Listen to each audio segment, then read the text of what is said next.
Hello साथियों। भारतीय नागरिक सुरक्षा संहिता 2023 हम पढ़ रहे हैं अध्याय 4 धारा 34 जो कि सीआरपीसी की धारा 40 के समरूप है। ग्राम के मामलों के संबंध में नियोजित अधिकारियों का कतिपय रिपोर्ट करने का कर्तव्य। Duty of officers employed in connection with affairs of a village to make certain report. साथियों, पिछली धारा जो कि धारा 33 थी हमने आपको बताई, जिसमें कुछ अपराधों की सूचना जनता द्वारा दिया जाना बताया था कि कौन कौन से ऐसे अपराध हैं जिनकी सूचना जनता द्वारा दी जाएगी। इस वीडियो में हम आपको बताएंगे ग्राम के मामलों के संबंध में जो नियोजित अधिकारी हैं। तो सबसे पहले हम जान लेते हैं कि नियोजित अधिकारी होते क्या हैं। तो नियोजित अधिकारी मतलब ये होता है कि ग्राम पंचायत का कोई सदस्य ग्राम पंचायत का कोई सदस्य अभिप्रेत है और इसके अंतर्गत मुखिया और प्रत्येक ऐसा अधिकारी या अन्य व्यक्ति भी है जो ग्राम के प्रशासन के संबंध में किसी कृत्य का पालन करने के लिए नियुक्त किया गया है। देखिए, ग्राम पंचायत मतलब क्या होता है। कुछ गांवों को मिला करके एक पंचायत बनती है ग्राम पंचायत, या कोई जिस गांव में ज्यादा जनसंख्या होती है उस गांव को खुद ही एक ग्राम पंचायत घोषित किया जाता है। तो उस ग्राम पंचायत के संचालन के लिए जो व्यक्ति नियोजित होते हैं, जैसे ग्राम का मुखिया हुआ, पंच सरपंच हुए, या अन्य जो भी ऐसे सदस्य, चौकीदार हुआ, कोटवार हुए, ये सारे के सारे इनकी जो जवाबदारी है, इनकी उत्तरदायी क्या है, उनके कर्तव्य क्या है, कि उनके कर्तव्य स्पष्ट किए गए हैं कि जब भी उनके गांव में या गांव के निकट कोई ऐसा अपराध घटित हो जो कि हम आपको बताने जा रहे हैं, उनकी सूचना तत्काल ही पुलिस को देना है। किसको देना है? तत्काल किसको देना है? पुलिस को देना है। तुरंत ही किसको देना है? निकटतम पुलिस थाने को या मजिस्ट्रेट को देना है। तो साथियों, हम सबसे पहले पढ़ेंगे ऐसे कौन कौन से मामले हैं। तो जिन साथियों ने हमारा अभी तक चैनल सब्सक्राइब नहीं किया है, हमारे चैनल को सब्सक्राइब कर लें और वीडियो को लाइक और शेयर करना ना भूलें। साथ ही साथ कमेंट्स भी करते जाएं। साथियों, हम आपको बता दें, हमने यूट्यूब चैनल में प्लेलिस्ट बना ली है, हमने अलग अलग कर दिए हैं। BNSS भारतीय नागरिक सुरक्षा संहिता के पूरे वीडियो एक अलग उसमें डाल दिए हैं और भारतीय न्याय संहिता की वीडियो अलग कर दिए हैं और भारतीय साक्ष्य अधिनियम के वीडियो भी हमने अलग कर दिए हैं। तो जिन साथियों को दिक्कत हो रही है ढूंढने में, तो प्ले लिस्ट में जाकर के देख सकते हैं। सीरियल वाइज आपको पूरे के पूरे वीडियो मिल जाएंगे। तो हम पढ़ेंगे पहला पॉइंट इसमें कि गांव के मामलों के संबंध में नियोजित प्रत्येक अधिकारी गांव में रहने वाला हर व्यक्ति पर यह कर्तव्य आरोपित करते हैं कि वे निकटतम मजिस्ट्रेट या थाने के भारसाधक अधिकारी को गांव में निम्नलिखित भारतीय न्याय संहिता के अपराधों की सूचना देंगे। तो पहला ए क्या बोलता है? किसी व्यक्ति के पास चुराई हुई संपत्ति और वह कुख्यात विक्रेता है। ए क्या बोल रहा है कि ऐसे ग्राम में या ऐसे ग्राम के पास किसी ऐसे व्यक्ति का जो चुराई हुई संपत्ति का कुख्यात प्रापक या विक्रेता है, स्थायी या अस्थायी निवासी है। मतलब कोई ऐसा व्यक्ति है जिसका काम नंबर 2 की संपत्ति को बेचना है। कोई भी चोरी की संपत्ति ले उसको बेच दो और वह फिर दूसरे लोगों को बेचता है। तो ऐसा कोई व्यक्ति जो गांव में रह रहा हो या गांव के पास हो, स्थायी अस्थायी रूप से रहता हो, उसकी सूचना जो ये नियोजित अधिकारी हैं ये तत्काल किसको देंगे? निकटतम मजिस्ट्रेट या थाने के भारसाधक अधिकारी को तत्काल देंगे। पॉइंट नंबर बी क्या कह रहा है? पॉइंट नंबर बी कह रहा है कि किसी व्यक्ति का जिसका वह लुटेरा, निकल भागा, सिद्ध दोष या उद्घोषित अपराधी होना जानता है या जिसके ऐसा होने का उचित रूप से संदेह करता है, ऐसे ग्राम के किसी भी स्थान में आना जाना या इसमें होकर जाना।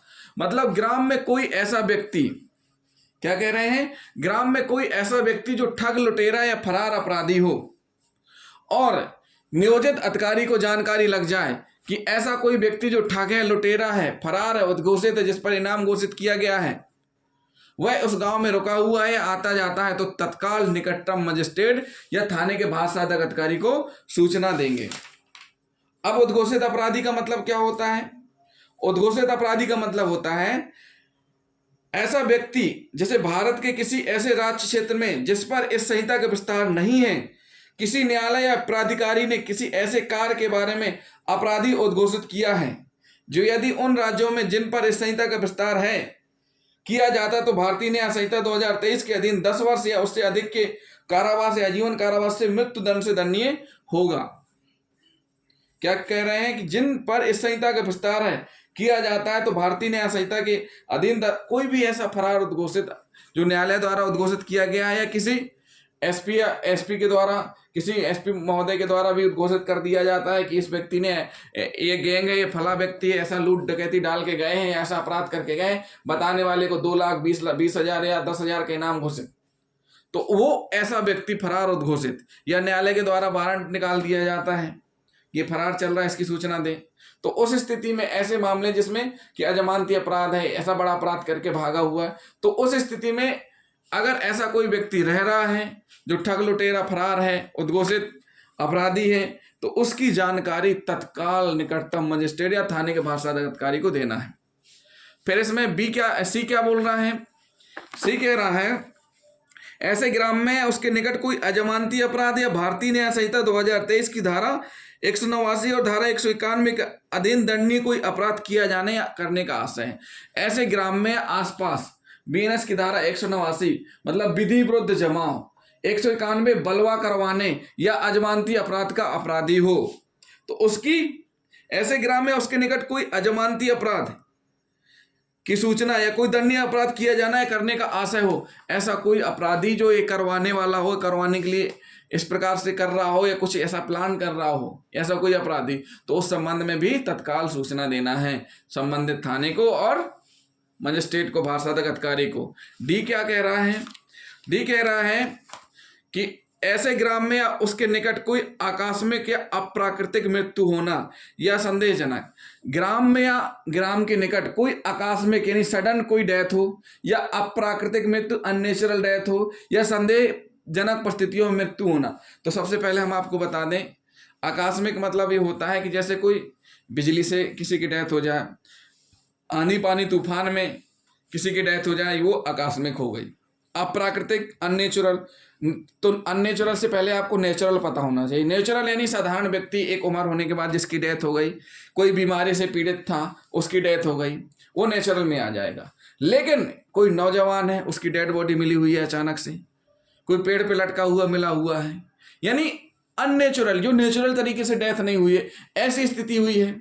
या संदेहजनक परिस्थितियों में किसी की मृत्यु, संदेहजनक मतलब कोई बाहर लड़की की साथ में डेड बॉडी मिल जाए या पेट से लटकी हुई मिल जाए, तो किसी का 100 कंकाल, 100 अंग, शरीर का कोई अंग, ये आदि कुछ भी मिलता है तो तत्काल किसको देना है? सूचना देना है निकटतम मजिस्ट्रेट या भाषांतर अधिकारी को। साथ ही साथ ऐसी परिस्थितियों में जब एक घटनाक्रम हुआ हो, किसी की आकस्मिक डेथ हो, अप्राकृतिक मृत्यु हो या संदेहजनक परिस्थितियों मृत्यु हो, कुछ नरकंकाल शव मिले, उन परिस्थितियों में उन्हीं गांव में रहने वाला कोई सदस्य गायब हो जाए या कोई परिवार गायब हो जिस पर संदेह हो कि उसने अजमानती अपराध किया हो, तो इसकी भी सूचना तत्काल किसको देना है?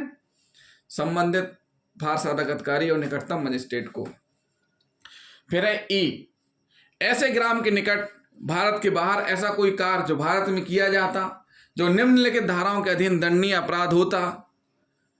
धारा 103 हत्या, धारा 105 आपराधिक मानववध, धारा 111 संगठित अपराध, धारा 112 छोटे संगठित अपराध, धारा 113 आतंकवादी कृत्य, धारा 178 सिक्कों स्टाम्पों की कूट रचना, धारा 181 कूट रचना के लिए सामग्री, धारा 305 निवास गृह या यातायात के साधन या पूजा स्थल आदि में चोरी, धारा 307 चोरी में मृत्यु, धारा 309 लूट, धारा 312 घातक आयु से सुसज्जित होकर लूट और डकैती, धारा 326 एफ और जी रिष्टी, धारा 331 गृह वेदन या गृह अतिचार, धारा 332 अपराध करने के लिए गृह अतिचार। तो इस प्रकार से अगर कोई ऐसा किया जाना पाया जा रहा है या करने के आशय से कोई ऐसा करने की कोशिश कर रहा है, तो उस संबंध में भी नियोजित अधिकारी तत्काल पुलिस को सूचना देंगे। फिर है एफ पॉइंट। एफ पॉइंट क्या कह रहा है? व्यवस्था बनाए रखने या अपराध के निवारण या व्यक्ति या संपत्ति की सुरक्षा पर संभावतः प्रभाव डालने वाले कोई विषय जिसके संबंध में जिला मजिस्ट्रेट ने राज्य सरकार की पूर्व मंजूरी से किए साधारण या विशेष आदेश द्वारा उसे निर्देश दिया है कि वह उस विषय पर जानकारी संसूचित करे। मतलब कलेक्टर साहब ने ऐसा कोई आदेश या विशेष आधार साधारण आदेश बनाए हुए कानून व्यवस्था बनाए रखने के लिए, और कोई व्यक्ति उस पर प्रभाव डाले या कुछ इस प्रकार से ऐसी कोई गतिविधि करे तो उसके लिए तत्काल सूचित करना है जो उसके लिए नियोजित किया गया है। फिर ये तो हो गए धारा 34 के भाग 1। अब भाग 2 क्या बोल रहा है? धारा 34 का भाग 2 बोल रहा है ग्राम। ग्राम के अंतर्गत ग्राम भूमियां भी हैं। फिर उद्घोषित अपराधी हम आपको बता ही चुके हैं, जिस पर न्यायालय या किसी प्राधिकार ने किसी ऐसे कार्य के बारे में अपराधी उस उद्घोषित किया गया है। ग्राम के संबंध में नियोजित अधिकारी, तो इसके संबंध में है कि ग्राम पंचायत का कोई सदस्य अप्रेरित है और इसके अंतर्गत मुखिया और प्रत्येक ऐसा अधिकारी या अन्य व्यक्ति भी है जो ग्राम के प्रशासन के संबंध में किसी कृत्य का पालन करने के लिए नियुक्त किया जाता है। कोटवार, चौकीदार आदि सब इसके अंतर्गत आते हैं। तो साथियों, ये हुई धारा 34 सीआरपीसी की धारा 40 के समरूप है, जिसमें हमने आपको बताया कि ग्राम के मामलों में संबंध में नियोजित अधिकारियों का कर्तव्य रिपोर्ट करने का कर्तव्य है, ये हम आपको बता चुके हैं। अब हम अगले भाग में क्या पढ़ेंगे? अध्याय 5 में व्यक्तियों की गिरफ्तारी, धारा 35 जो कि अध्याय 5 है। तो जिन साथियों ने अभी तक हमारा चैनल सब्सक्राइब नहीं किया है तो सबसे पहले हमारे चैनल को सब्सक्राइब कर लें और वीडियो को लाइक और शेयर करना ना भूलें। साथ ही साथ कमेंट्स भी करते जाएं। थैंक यू दोस्तों।